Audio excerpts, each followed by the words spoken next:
Hey, Rick, thanks for joining today. Hey, thanks for having me. Appreciate it. Absolutely. So, Rick Cheatham, you have a long background in firefighting, and also too, you've got a pretty wide spread as far as what marriage coach, transformational speaker. I mean, you've got a pretty enriched background. I absolutely love it. It sounds like you kind of live lifetimes within lifetimes here. You talk about the power of prayer, and you've got quite a bit, quite a story behind you. But where maybe we'll springboard from is I love so sometimes when we connect people through these podcasting experiences, sometimes it's a referral and things like this. And we met in a network of that kind of arranges podcasts. So I was kind of reading through some of your stuff, and I love some of your phrasing too. And I'm sure it comes from the fire background as well, but like Exactly. forged in fire and from tragedy to triumph and unbroken and rising from the ashes. I love those phrases because so many of us go, and they're just relatable. So many of us go through hard times and maybe not know a way to see up again, Hmm. and going on that journey. And it comes through the areas. I'm going off on a little bit longer of a tangent than I usually do, but it comes in the areas of many things, and health and wealth, and in this case with you, we're talking about marriage. That's the love, and in that aspect. So maybe let's start in that world of love, and then we'll get into some of your background in the fire world, and Perfect. Let's do some of it. your other aspects. But I guess, how did you come to be a marriage coach and working with couples and helping them Well, rectify or grow? in in let's see I was married in '86. So I got married in February of '86. So 6 months before. So sometime around, I don't know, July of '85, I said a prayer. And my prayer was I wanted a wife. I was 20, I was all of 22, getting ready to turn 23. Wanted a wife, and I was praying that this wife would, I feel it when you hear my prayer, it's just like, man, that is so carnal minded, so physical. But I literally prayed the description of the woman that I wanted to marry: 5'1", 5'2", 103, 110 pounds, dark complected, long black hair. She walk in a room, heads would turn. I mean, it was very, I very love it. Yeah. specific. Yeah. It's And great. 2 weeks later, well, before that, because I felt like it was so carnal minded or so physically prioritized, I kind of felt guilty. And I said, but most importantly, I pray that she will help me become the man of God that you want me to be. Amen. Mm. I had no idea what the end of that sentence meant. I had no idea what it meant to help me become the man of God that he wanted me to be. But irrespective of the prayer, 2 weeks later, the exact vision in my head showed up at my church. And she was there on a blind date with me. Yeah. And I just like, Okay. wow, okay, man, this is pretty wild. So 6 months later, we were married, and then I had taken my answered prayer, and in 10 years, she hated me, she hated Oh. God, she hated the church, and she said, "I quit." She was done. Mm.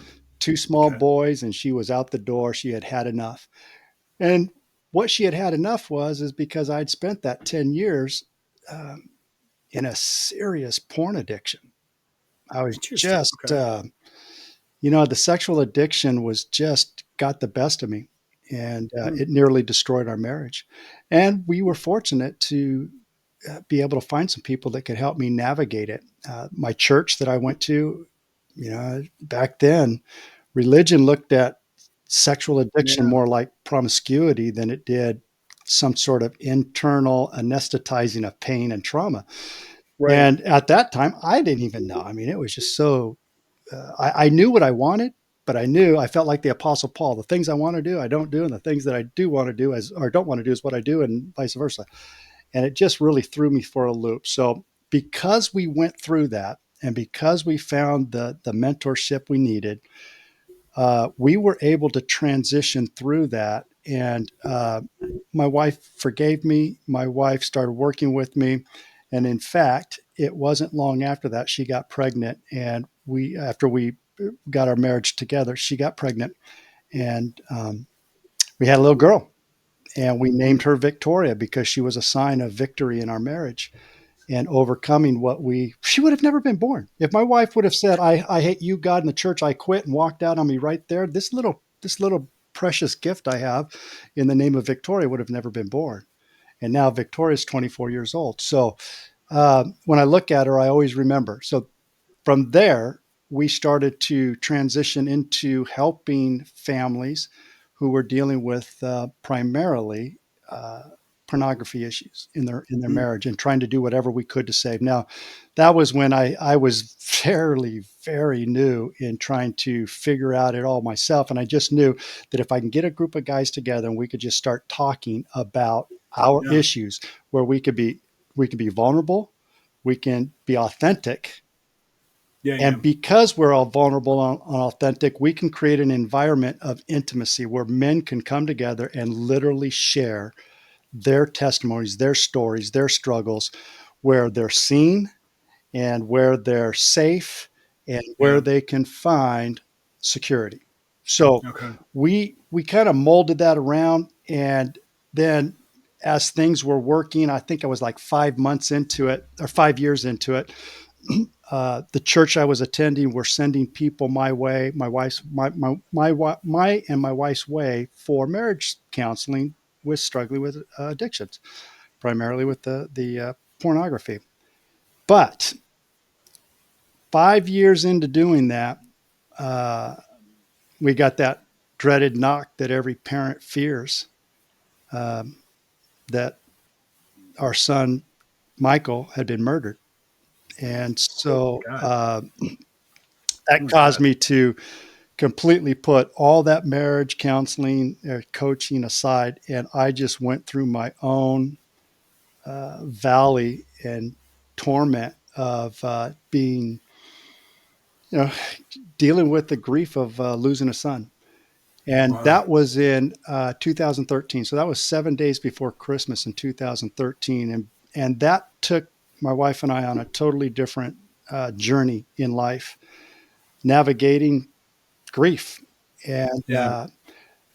because we had the tools that we had learned how to navigate adversity through the porn addictions, we were able to navigate that much easier. It's still difficult, but it was a little bit easier, and we never really got to a place where it was going to test our marriage, because our marriage had already been tested at a level that most don't survive. Hmm. But what I didn't realize at that time was what that was going to do to my head, what that was going to do to my psyche. Yeah. When you have when you lose a child, you go through an array of emotion, an array of thoughts, and those thoughts aren't always pretty. I Right. can remember sitting at the courthouse in court with the man who murdered my son, and all I could think about is jumping over the little rail between me and him, and taking him out, Sure. and Yeah. and and just eyeballing, making sure that people weren't going to be there to be able to stop me. That was going through my head. Now, had I done that, who knows? I mean, I would have probably ruined everything in my family and ended up in prison. However, we didn't. We walked through that process and ended up finishing out my career. COVID hit in 2020, and they offered me a golden handshake. And in that golden handshake, I was able to take the money and the insurance and everything they were going to give me for the next year, and I was able to move to Nashville, Tennessee, and retire. And then Wow. From Southern from Southern California, right? California, yeah. And then 5 months into my retirement, I fell and broke my neck at C4 and 5 and was left paralyzed from the chest down, and had to learn how to walk again. Again, Holy. using all the tools that I had learned through the adversity of now porn, and then the adversity of Yeah. losing my son. And now I'm using the same tools again and just refining them in navigating my health and my broken neck. As you can Holy. see, I mean, I'm moving today. I can walk, I can Yeah. do everything, but I have a lot of deficits still that I'm working through with nerve damage and whatnot. But I'm still going through it. So what got me into where I am in the space today was a combination of all three of those events. And Mm. what I realized is that in adversity, uh, you're put there for a reason. It's sort of like, have you ever seen one of those rock cylinders, that you polish rocks in? Yeah. You Sure. throw Yeah, rocks yeah. or whatever you put in And there, it hones and it up. just kind of tumbles them, and they bounce off of each other. And then, when you pull it out, they're beautifully polished rocks that you can use for whatever you want to do as far as displays and whatnot. And it dawned on me, life and adversity is being thrown in to the rock tumbler. And Yeah. you bounce off of things through adversity, and it's designed to polish you.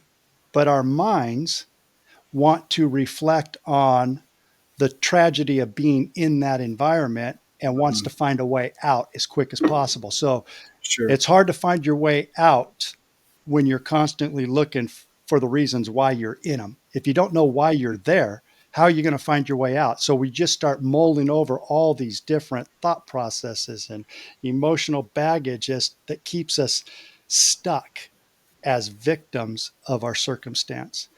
And so Yeah. what I learned through that process was, as much anger and bitterness and resentment that the death of my son had, then the broken neck played on my mental awareness of what I was dealing with.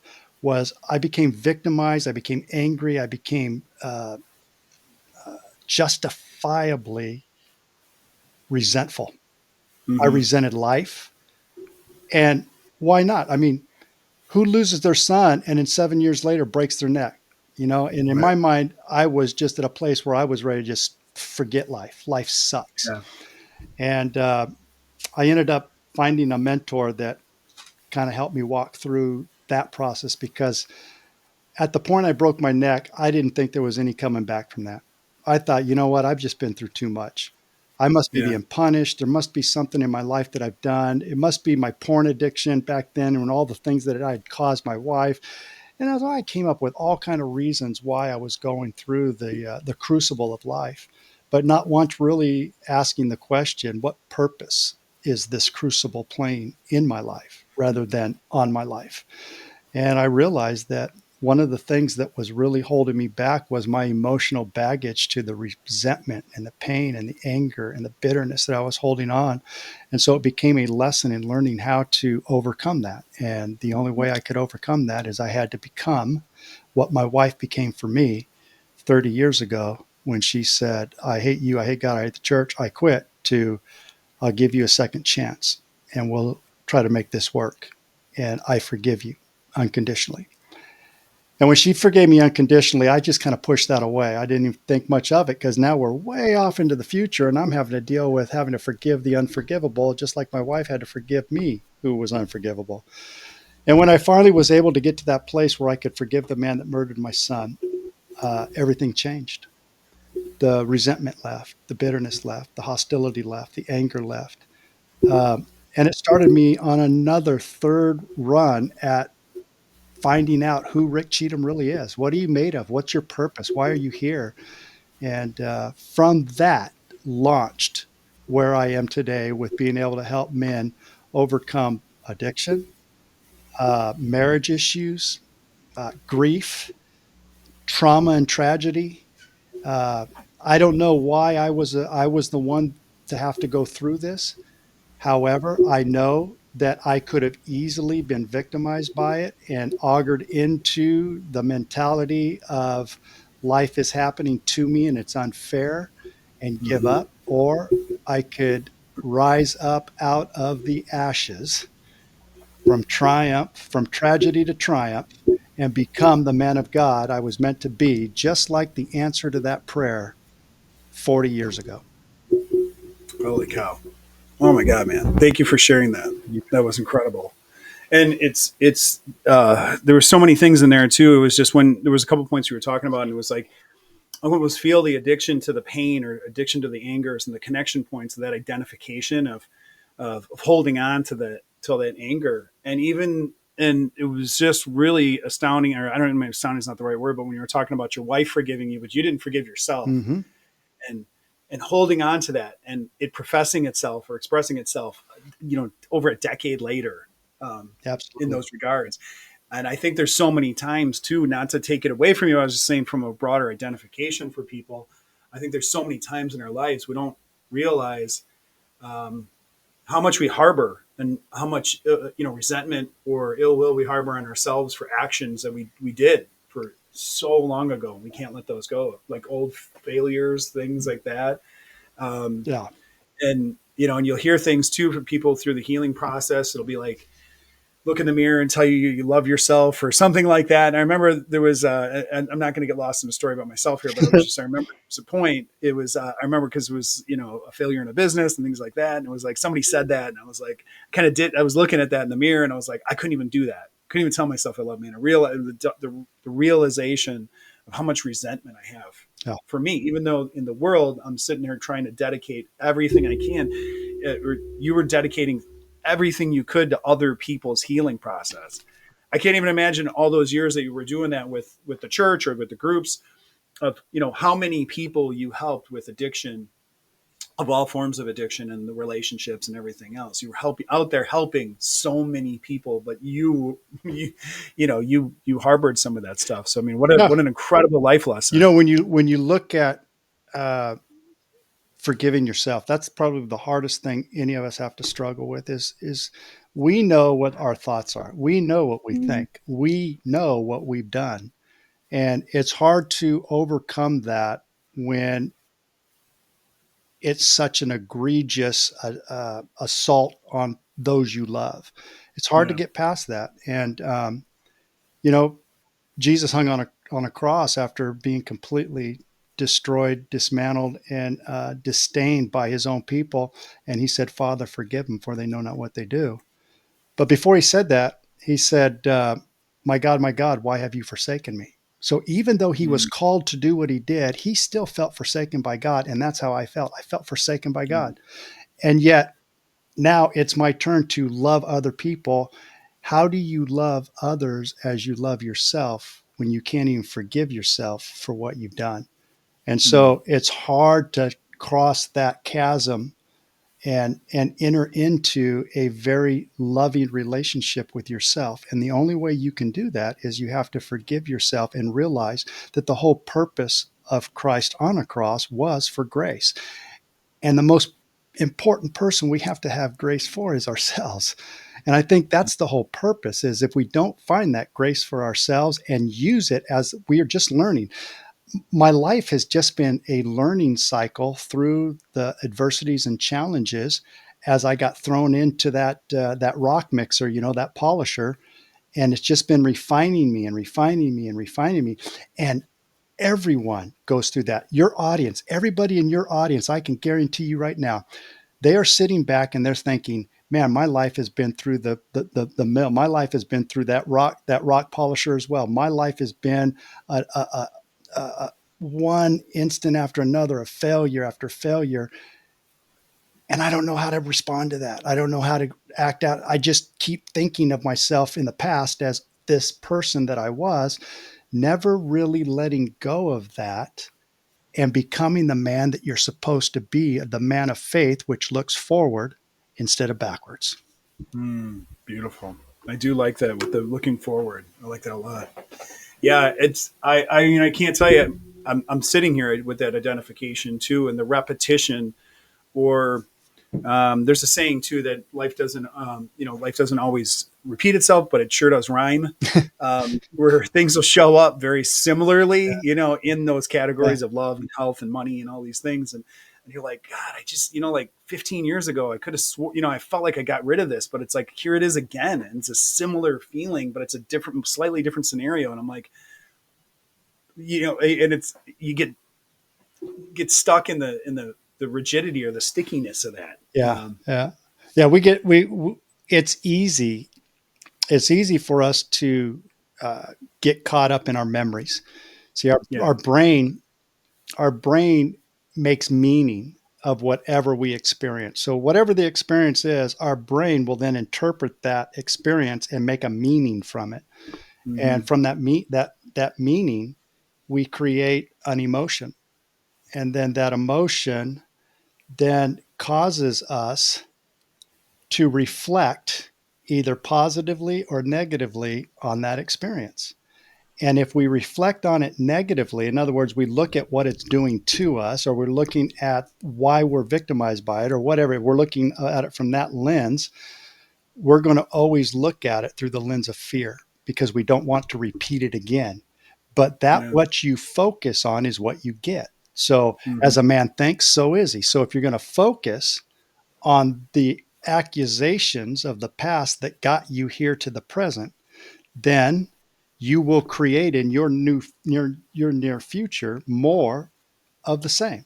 And so we call Mhm. that the behavioral loop of life. And we get stuck in a rut and we go over and over and over. And people just throw it there. Well, I guess that's just life. Man, life sucks. Life's hard. Life's this, life's that. Not necessarily intrigued by the question of what is this producing in me? Yeah. How is this helping me to become better? Instead of accusing me for all the rotten stuff I did, I can ask, okay, yeah, I did that. Now, what is the lesson? What is the gift? What is the treasure that I can find in that Yeah. adversity or in that challenge or in that circumstance of life, so that I can become a better version of myself today? And that's all life is. It's just a constant stepping stone to the next level of becoming the best version of yourself. But you can't become the best version of yourself if you're looking at all your failures and Right. wondering how you're going to ever change that. See, that's where grace comes in. It cuts the past and releases you from the bondage to then move into the future with purpose from the lessons Mhm. you've learned. But if you don't learn the lessons, you carry the baggage with you, and that baggage becomes an anchor.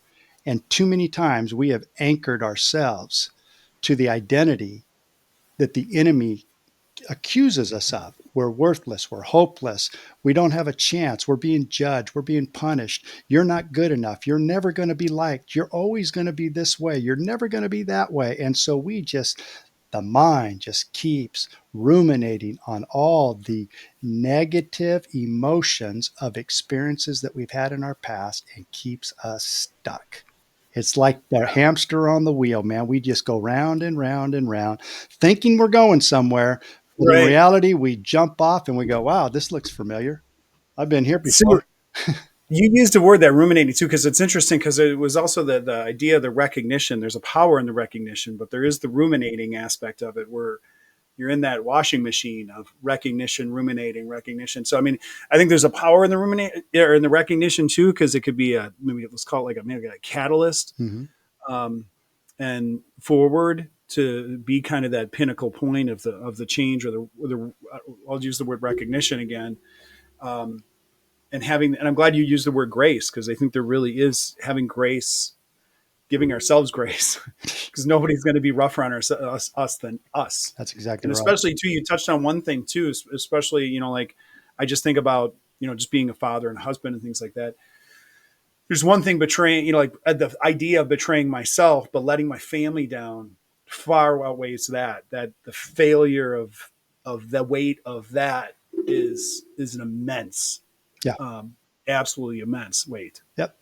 But the recognition turning into a catalyst of how And where is the lesson here? when you're in that cycle, um, it's hard for you to think outside of the environment you're in. I mean, because Yeah, it's so real. It feels yeah, real, but it's really not real. What you're yeah. actually That field feeling, awareness. what you're feeling is the negative emotion from the experience you had. And then you can't want you start to wonder, why is it that my life seems to be auguring into this pit? And for many men that I've worked with, one of the things they've always said is, my marriage is done. There's no way my wife is going to ever um, see me in a good light again after all I've done. Or, I've been divorced too many times. I just can't get it right. And what I always tell people is your wife is seeing you through the lens of your current state of being. And if your current state of being is one that you're a failure, that you're a loser, that you have these problems that you'll never overcome, and you're constantly dwelling on the negative aspects of who you are, then that's what you're attracting. That's what you're Mhm. attracting. So if you want your wife to see you in a different light, show up as a different being, show up Yeah, differently. And you can't show up differently running the same old tools that you've got that have gotten you to the place you are today. And so going back and trying to figure out how to reprogram the mind so that you can be a better version of yourself, so that your wife will then see a different side of you, so that that becomes her attraction rather than your past. That's the part where most men struggle. And they Mm, struggle for a reason, because in their mind, they can't see past their own demise. They can't see past their own shame. They can't see past their own guilt. And yeah. that's where I was for so many years. Even though my wife forgave me, I could not overcome the resentment I even had for myself. And so I Mm, would do things that would cycle in, that would validate, well, see, that's why I'm stuck. That's why I'm here. interesting. And so now when I look at it, I have a totally different way of viewing, all those issues of life. Yeah. Rather than stay focused on the past, you stay focused on who you are currently, and you're going to get better. And you don't have to worry about what that's going to cause you to feel moving forward. Just focus on you, and then let that be what attracts your wife back to you. That's what happened with my wife. From 10 years Yeah. in, I hate you, God, in the church, to, man, now I can't tell you how much my wife just loves, admires, supports. I mean, she's been through me. She's been through the death of a son with me. She's been through a broken neck with me, and all the things in between. And we've never given up on each other, because we recognize that this journey is more to do with becoming who you were meant to be, so that you can become what God intended you to be. Yeah. Well, can I ask? Maybe this is a little bit one of those like I don't know how to pin it. It was like maybe a little bit of darker side of the same scenario, because what if you don't have that supportive, in this scenario, a supportive Mhm. wife where she isn't forgiving you, but you still need to show up in those out of that victimhood into the empowerment arena. Yeah. Um, Yeah. It's not about her. yeah. Your change has nothing to do with her. She's nothing more than a catalyst. She's nothing more than a reflection of who you are. She's Mm-hmm. reflecting back to you who you are currently. Mm-hmm. So, if that's the reflection you're seeing in your wife, think of your wife as a mirror. So, here she is. She's reflecting to you who you think you are, and she's validating it. And you're going, "Damn, look at me. She's this and that. And look what she's done." Well, if that's true, the opposite could also be true. Become the person that you were meant to be, show up as the being or the essence of love, and watch what reflection you see in her then. See, men have the power. We all have the power to change the reflection of who we think we are. And if we can change that reflection, we can change how our wife feels about us, because she will begin to reflect who we are instead of what we think we are, which is what caused us to get into this cycle of hell that we went with in the process of porn, drugs, alcohol, all trying to anesthetize that pain. Well, when you face that pain and you deal with it, you show up differently. And when you show up differently, your wife can't help but notice. You tell me, what wife in her right mind would ever want to leave a man who senses in his being that he can be the essence of love for her, even though he's gone through what he's gone through, and just show up for her time after time after time, no matter how much accusations come against him, no matter how much anger, bitterness, and resentment she says towards him. You keep showing up consistently as the man you were intended to be, and eventually that will reflect back, and she won't be able to help but see it. It's impossible. Oh, I absolutely love that, man. Your wife Thank you. is a reflection of you. That was great. I love it. That was beautiful. Yeah, you completely touched on exactly what I was asking there. So that's excellent.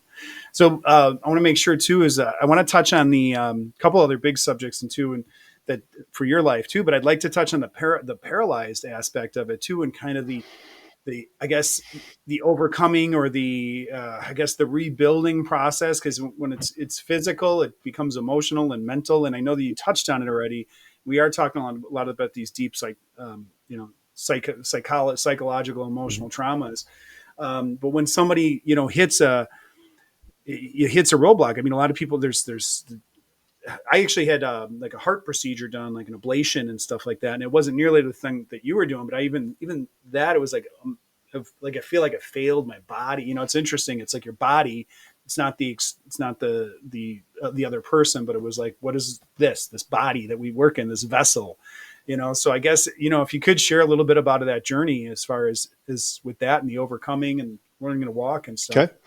Okay. It was May 1st, 2021.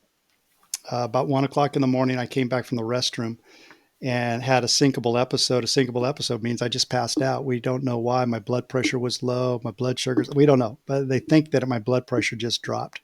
So anyway, I fell face first, broke C4 and 5. That's the same break that Christopher Reeves had. And Oh, it completely, you know what it did to Christopher Reeves, completely yeah. paralyzed him, never did walk again. Um, Mine was unlike his. It was an incomplete rather than a complete. So it had just pinched my nerves so bad that it just sent my nervous system into a shock. And I spent 3 months in the hospital learning how to walk again. While I was in the hospital, I was in a good space. My wife, who is she is a nurse, was an ICU nurse for years. Um, she just created an environment in the hospital room that would be, positive for healing. So everything was very calm. Everything was very relaxing. So there was not a lot of stress and anxiety, which is often the case when you have injuries like this. You know, what if will I ever walk again? What if this? I mean, you just go through a litany of questioning of yourself. In fact, at one point I thought, man, I just moved out here. I got to sell my house because it's 2 story. I'm going to have to get a house with 1 story. I'm going to have to get rid of my cars and get a car that I can learn how to drive. And I mean, I just went through Your mind was just it going. You was were, going. And then I just said, wait a second. Uh-uh. And I just made it up. I'm not going to be like that. I refuse to let this, if there's any chance I could ever walk again, I'm going to take every opportunity to learn how to do it. And so I put my mind to the test. I said, we're going to walk out of here. So when my therapist asked me, what do I want to accomplish? I said, I want to walk out of here. And she just stood back. She goes, okay. She says, then we got some work today to do. So I just went to work at rehab, man. Whatever they told me to do, I did it. And I did it more than that they asked. We only had 5 days a week that we would do rehab. I did weekends included. I went to them and I said, if you have any openings on weekends, I want to do weekends. It got yeah, to the place where I took on I took responsibility for my rehab. And with the help of my wife and with the help of all my fire brothers and sisters who had flown from California out to Nashville to help me and my wife get through it. Every day I was in the hospital, I had colleagues and friends from California who were staying with my wife and helping us get through this. So for 3 months, I had somebody always here. So my headspace was it was in a good place. that's awesome. Yeah, It was when I got home yeah, okay, and my wife went back to work. And now it's just me learning how to deal with my deficits, going to the mm, refrigerator, pulling out the milk and dropping yeah. it because my hand was Doing the simplest the little things. simplest of things. I mean, just like going to the restroom. I mean, Yeah, I don't want to have to get too graphic with you, but just imagine when you have to go to the restroom and you can't use your hands uh, yeah, to do the business that you need to do when you finish up. That was very frustrating for a man. So I had to just relying on people and the embarrassment of it all just sent me through another mind shift into sure. being victimized. And that's when I met the man that I told you about that mentored me. His name was Nick Santanastaso. And Nick Santanastaso has no legs, 1 arm, and he was born that way. And Mm, of all the children that were born like Nick in 1996, I think he's only one of 3 surviving people. So it's a mm, very rare genetic disease. And on top of it, not many people survive. So Nick was at an event and I heard him speak. And mm, when I heard him speak, it clicked. I'm a victim of my circumstance and I feel worthless. I feel useless. And so, after walking through an exercise on our predominant emotions that keep coming up in our lives, mine was one of being useless. So, he called me up And I walked through that process with him, and he said, "Do you think I'm useless?" And I said, "Of course not." And he said, "Well, I was just wondering because you put a lot of value on the use of your body. And Mm. you've got all your hands, you've got all your legs, your body can function, and yet I have no legs, and I've only got one arm, and on that one arm I only got one finger, and you're telling me that I'm useful." He says, "I don't understand. You see the disconnect? How can a man that can't walk be useful, but you are not useful?" And it just, the light bulb went on. I said, "I know why. I'm a victim. I'm playing the victim of my circumstance." And Mm. that's what caused me to start looking at my disability through a new lens. And that new lens was, if this is my new normal, my body works perfectly. I mean, Mm. I can grab something, hold it, I can drink, I can do everything that I need to do to function independently in this life. Not too many people going through my injury get to say that. In fact, Christopher Reeves ended up Yeah. finally losing his life over it. It's Mm. how fortunate I was that my neck wasn't a complete fracture. How fortunate I was that I didn't get left having to deal with that. Now, others have. But even when they are in their situation, they're going to be placed in that in circumstance for the same reasons I was placed in mine, to learn how to navigate through it with a mindset of overcoming rather than being victimized by it. Mm. Oh man, that's incredible. Well, that was powerful too. And I have heard of that speaker too. I think I've seen him speak on, I not live, but like on YouTube. Oh, he's all over YouTube. Nick, Yeah. he has recently moved to Dubai, so he's in Dubai, and I still get to be a part of his inner circle here on Yeah. coaching calls that he does with us every Monday. So, I mean, this young man is just, he is such an inspiration to not me alone, but to thousands, hundreds of thousands of people. He's a rock star in China. I mean, he goes to China and he's treated like a king Yeah. because Yeah. because Nick has overcome adversity, and Yeah. he has used his adversity to become the man that God intended him to be. He was born for a Yeah. purpose, and Nick Yeah. found his purpose. Every one of your listeners, every person we come in contact was born with a purpose, and Mm-hmm. it's up to us to find that purpose. We all have a hero inside of us. We all have a courageous warrior inside of us. We all have the person we want to be inside of us, but we're Yeah. held back by our past and the experiences and the emotions it created that give us who we think we are. Our identity is one of, I'm worthless, I'm helpless. You add the word, I am what? And if it's Right. coming at it from a negative energy vibration, I guarantee you your life will be full of negative energy coming at you, because life will reflect who you are so that you get to see it. Now, when you see it, you get an opportunity to change it. And that's how I developed a course around it. It's called Aim for Success, or Aim for Life. And Oh, that's the beautiful. A Yeah. stands for absolute 100% responsibility. So you have to take absolute 100% responsibility for the way in which you perceive life to be. Okay. So even if it means the perceptions of who you think you are, you have to own that. Someone's not doing that to you. Someone's not making you feel that way. You are literally choosing to feel that way based off of something in your past. So, number one, A, take absolutely 100% responsibility for the perception of how you interpret life. Number two is, once you understand that, you become very intentional about your awareness and what you want to accomplish. So if I can become aware of when my mind wants to shift back to the past to create more circumstances that don't work, I need to be able to have intention about, no, I'm going to sit right here and I'm going to walk through this until I get to the other side. And that's an intentional awareness that most of us just completely overlook in the present moment. Mm-hmm. And then once we go from intentional awareness, we shift into a meaningful meditation or meaningful mind shift. And that's where the magic truly happens. It happens when, in that intentional moment, we change our perspective. our paradigm shift, if you will, Mhm. on why life is happening the way it is, and you find the gift rather than the curse. And that's when you truly find who you were meant to be in life. So aim for who you're meant to be in life. Absolute responsibility for where you are, intentional awareness of where you're going, and mind shifting to get there as fast as you can.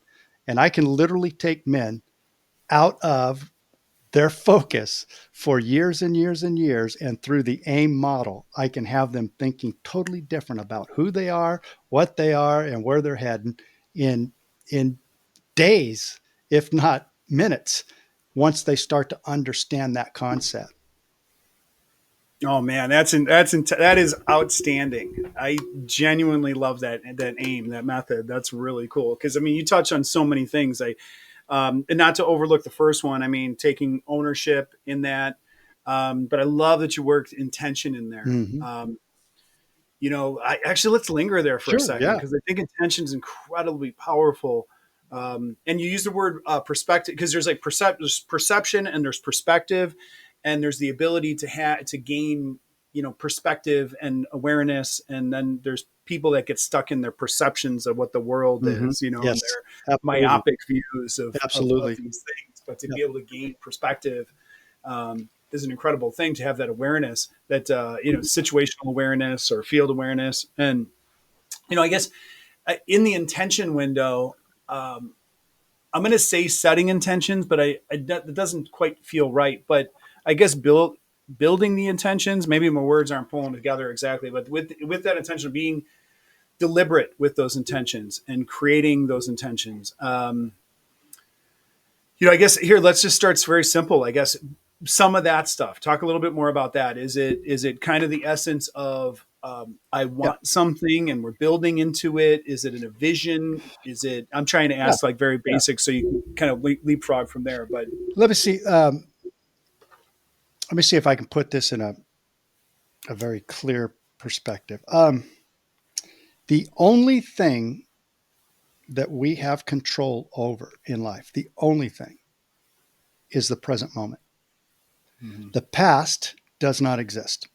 You can't go there. There's not a place and go to the past. Go, yeah, the past, this is where it's located, and this is where I'm going to head back to the past. You can't. See, the past only exists in the mind of the man who thinks it. So your past is not a place, it's a thought. It's where you've been in your mind. And so you store the past in your mind, but it doesn't even exist. It's gone. The future doesn't exist because it hasn't come yet. So the only power is in the present moment. So it's in Mhm. that present moment that we have intention. If we place the present moment with the intention of what we want to become or what we want to be or where we want to go, in that intention, you can set it in the present moment. And in that present moment, it's a choice. And that choice will determine your direction. So let me look at it through two different lenses. So you have the lens of fear. So, in the lens of fear, in the present moment, we are looking at the past and the experiences and the emotion that the past caused. So, it's a cause and effect. So, the past causes these emotions. We didn't like those emotions. And so now, when we look through the fear lens, we're fearful of creating and going through that again. So, what we do is we get so ruminated and fixated and so focused on not ever having to feel that pain again that we Mhm. never choose in the present moment to act in faith. Because Mhm. faith looks at the future with evidence, even though it's not even present. So when you look through the lens of fear, you see doubt, you see worry, you see anxiety because all that emotion is what's coming along with it. And so, as a man thinks, so is he. So, he's going to create that in his near future. And it's just going to keep going. When you shift over to the faith lens, you see life through the lens of love. You see life through the lens of anticipation. You see life through the lens of creation. You see life through the lens of the future is going to be awesome. and you just anticipate. So, but in the present moment, you get to choose. Am I going to make this choice through the lens of fear, or am I going to make this choice through the lens of faith? And when you make that choice, the cause is the choice. The effect is what you experience in life. So ask the question, what are you experiencing in life? What are the results of your life? Are they fear based or are they faith based? And most Mm. people that are brought up in religion, even though they are trained to know the difference, I was one of them. I was raised by a preacher's kid, man. I was a preacher's kid. I grew up in religion, and the faith dynamic had nothing to really do about my life in the present moment. Mm. It had everything to do with my life after I died. I just wanted to go to heaven. And so my motivation for faith was always looking to the afterlife instead of my present life. So in Yeah. my present life, I was able to focus on the fears of life. But in my afterlife, I had faith and I'm going somewhere better than this. But that didn't leave me with much to create as way of a future that worked for me and my family. Hmm. So navigating through those two dynamics is where the teaching comes in. It's where the adversity comes in. It's where the challenges come in, because all of life, and everybody can go back, just start looking in your rear view mirror. Think about all the things in your past of how you've evaluated them and see, was I evaluating that through fear or faith? And 9 times out of 10, you're going to find out that most of the choices we make are made from fear Yeah. instead of faith. So that's the big paradigm shift that has to take place in that intentional moment. In that intention, you have to make intentional decisions about which lens you're going to look at life through. And so Yeah. when you sit with the present moment and you say, I am going to make choices based off of my faith in the future rather than the fear in the past, that's when you become aware of how many times your brain actually does take you to the past. And that's where the work begins. So the intention that I have is every time I'm faced with the fear, I know I've got work to do there. And it doesn't stop. I mean, I'm 62 years old and I still have to face it. I mean, I'm still facing my fears, but when I face my fears, I'm actually processing them rather than running from them. Mm. That's great. Yeah. That makes a lot of sense with the processing too, because it's interesting. Two things with this.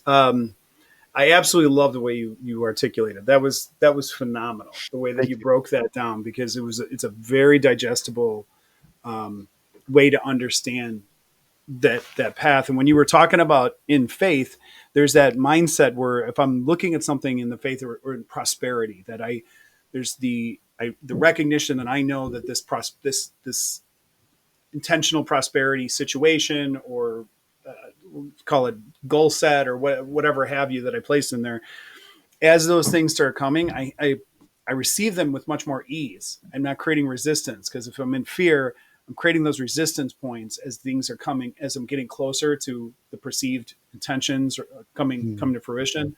But it's almost like this place of ease where when I know that it's like in my heart of hearts that this is the prosperity's there, it's on my way, and I'm talking about kind of something segmented here, but it's almost comes from a place like I was almost thinking about it. It almost feels like a memory in the sense of like, oh, I kind of anticipated this, like, oh, this is all right. This is I recognize this as already kind of allowance of happening in my life, versus that fear based of when I'm instantly putting up roadblocks, hurdles, walls I have to climb because of the perceived past. So, I mean, you articulated that way better than I just did there, but I'm just like the recognition that I was having while you were talking to that was absolutely beautiful. I really, Right really on. enjoyed it. Yeah, perfect. I'm glad that sunk in there. Yeah. Because there is a sense, and it really is a sense of, I almost think of it too as, I kind of said this already, there's different aspects of our lives, and love and health and money and all these different relationships. And maybe there's a question here, maybe there's not. But I know that there's aspects in my life that I've shown up in that, I'm calling it in the faith or the prosperity mindset, and in other aspects, like, because we're complex creatures, like I can show up so strong in this, and so much conviction and so much ease and so much comfort and faith in one aspect, And the other aspect, I feel like show up as a train wreck. And it's very interesting how different aspects of our lives, but I think sometimes we're learning these lessons, or we're processing and gaining perspective over our lessons at different paces, over different aspects of our existence. And again, I don't think there's really a question there. I think it's just an observation based on what you said. Mm. Is a recognition. I mean, I think there is a holistic aspect to it too, how we approach all, which I think might be kind of what you were touching on too, that you're able to process because you're talking about massive traumas within your life, that life structure that you've had, and you have the ability to approach everything in that. But I think sometimes there's partitions in there, It, and maybe I'm not looking at it right, you're but absolutely right. I have come to understand that throughout all of that processing, the foundation of it sits on gratitude. mm, Um, if we cannot be grateful for the life that we currently have, then we will always be stuck in the mindset that will uh, reduce us to the blame game. Somebody mm, else did this to me. It's your fault. You did this. If they would have done this differently, if that, and it's always somebody else's fault. And so it's hard to have the mindset of gratitude when you're the victim of other people's decisions. So for me, for instance, I was the victim of a man who decided to murder my son. Now, where do you find gratitude in that? yeah, You know, I broke my neck at C4 and 5. Where do you find gratitude in that? I betrayed my wife uh, with prostitutes, hookers, and strip clubs and porn and all. Where do you find gratitude in that? That's the intention of every present moment is how do you find gratitude in all the baggage and crap that you've walked through? Well, here's mm-hmm, how you find it. First of all, we have grace. So we're forgiven. That's pretty, I'm pretty freaking glad that I don't have to be held accountable in a devil's hell if, that's what exists for those who don't believe. I don't know that I necessarily believe that anymore, but for the sake of argument, most people do. And so the devil's hell was always a very fearful, motivating factor for me. And so it really manipulated rather than inspire me. But yeah, even in that, finding gratitude for all those adversities means that when you find the gift that those experiences offer, you will learn to have gratitude for them. So when I found the gift of learning how to forgive the unforgivable, I have gratitude.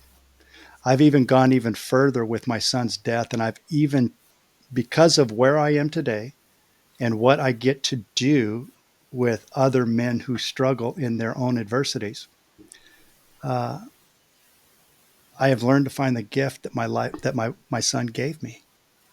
And mm-hmm, the gift he gave me, it's going to sound pretty dark, but the gift he gave me was his death, yeah, similar to the gift that God gave us through the death of his son. It's mm, only in death that you really value the gift. My son died. Therefore, how will I make that a gift? Well, you know how many people are suffering because their children have died? yeah, What if Michael's gift to me was his death so that I could help others navigate and find the gift in their yeah, grief, or the gift in their trauma, or the gift in their relationship to their wife? See, when we look for the gift, the Bible says we search like it's treasure. And that's what adversity is. It's the mining of the treasure that will help you become who you were meant to be. I would never be in this situation I am today had not been for a terrible addiction with pornography, the death of my son, and a broken neck. Those mm, three things alone have put me into that tumbler effect and completely softened my edges and shined my purpose. so that now I get to be a light of hope for others, transforming their lives through renewing their mind. Oh my God, that was incredible. That was incredible, man. I actually, we're running out of time here. I wanted to touch on your, so we're gonna have to do another show at some point here as well. Let's do it. I honestly feel like we should end with that. That was genuinely poetic, right there. That was outstanding. So here, how can people get a hold of you, work with you, get in touch with you? What's kind of the best and easiest way? Uh, Reach out through me on my website, rickcheatham.com. So rickcheatham.com is my website. You can get a hold of me. I just recently started a YouTube channel that's going to start coming up with some content. And I think it's YouTube at Ricky C AFD or something like that. And of Sure. course, when you go through my website, all those links will be there for you to navigate through. I'm on Facebook, Perfect. Instagram, and now I'm on YouTube. Nice. And we'll link you to all these episodes and stuff too, so people can find you. This is Perfect. great. I So appreciate it. thank you so much, man. This is you've had incredible insight, and what I believe anybody that hears this is some very practical helping aspects to start to reflect on. Well, thank you. I appreciate you having me, and I appreciate what you're doing in this space to help other people navigate life because the treasure is in the adversity. It's not in That the past. So absolutely, thank you for having absolutely. me. I appreciate it. All right, thanks.